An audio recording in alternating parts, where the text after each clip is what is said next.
Ni hao, Chairman He. Ni hao. So we are honored that you took the time to, out of your busy schedule today, to hear our pitch and consider hiring our firm. We assure you that you will not regret it. So since you're a straight to the point kind of man, I figured I would go ahead and really lay it all out for you to begin with. So our firm guarantees that with the help of our experts, we can increase productivity in your firm, as well as by providing your 177,000 employees with a simple toolbox of communication skills regarding stressful conversations. Now, we do not claim that all of these scenarios will work 100% of the time in every scenario. However, we do guarantee that it will increase the quality of communication that your employees are working on. So with that, I'd like to introduce Emily Clark over here, and she will take you into the first part of the presentation. Awesome.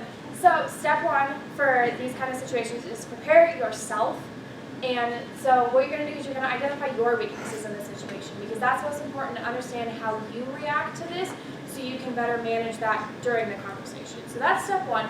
Also, you need to know how you react to being vulnerable, because they might come at you in a certain way, and knowing how you can not react in a bad way, that is very important.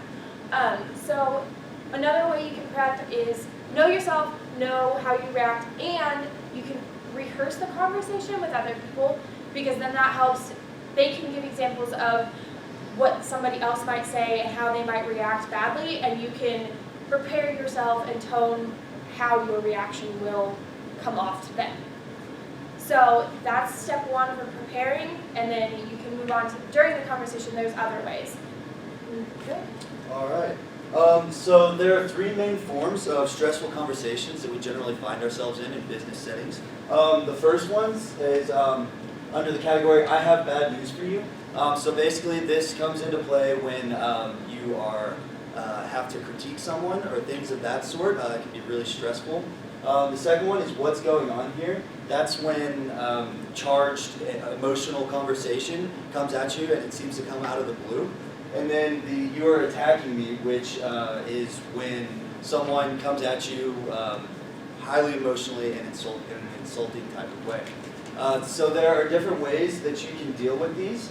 And if you know the tactics, then you can take control of the conversation.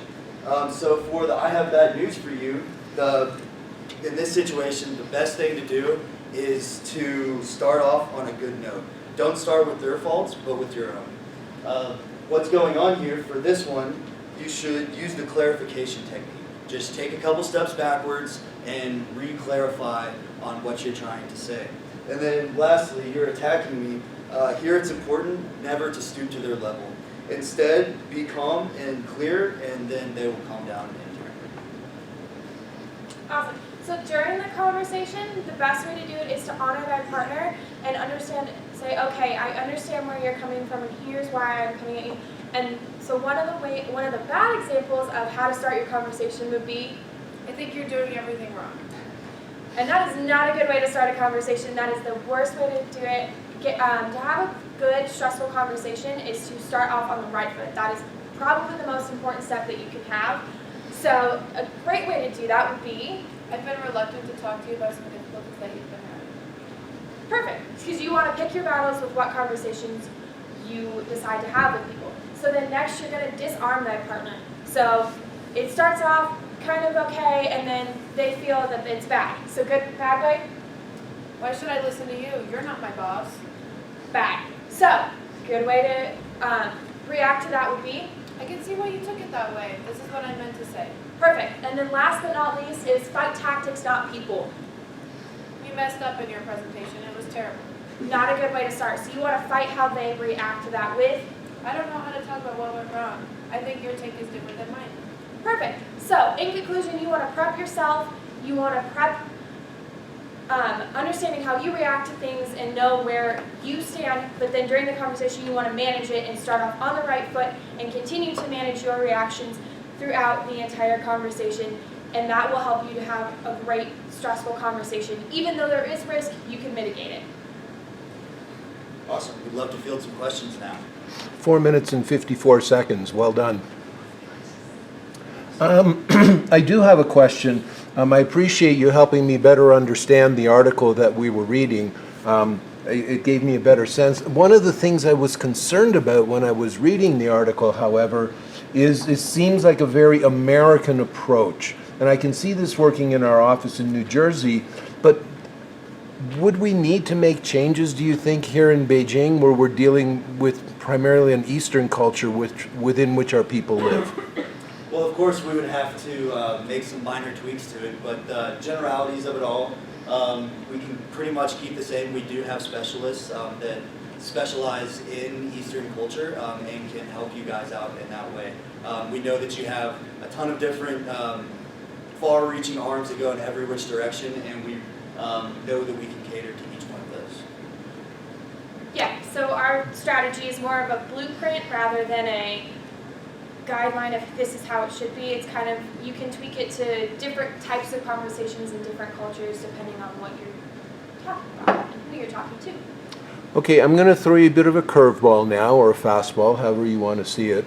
The leader of the Communist Party and I are going to be meeting with President Trump in a couple of days. We have a quiet, private meeting that nobody knows about. And we're absolutely furious about the kinds of tariffs he's putting on every single product that our company works with and sells. Do you have any suggestions how I can use what you've been showing me in this particular meeting? So the most important thing when talking to someone that's adversely against you, such as Trump, is to start off on the right foot. As long as you start off on the right foot, then everything else will follow. But if you don't start off on the right foot, then everything will sour and you won't get any progress. And try and rehearse maybe the conversation and have somebody with an opposite viewpoint of you and talk to them and discuss them and gauge how you will react to some things that they might say. So then you can understand, okay, this is how this makes me feel. Here's how I can calmly and clearly state my intentions without having a bad reaction from them. Great. Well, job well done. Congratulations. Thank you.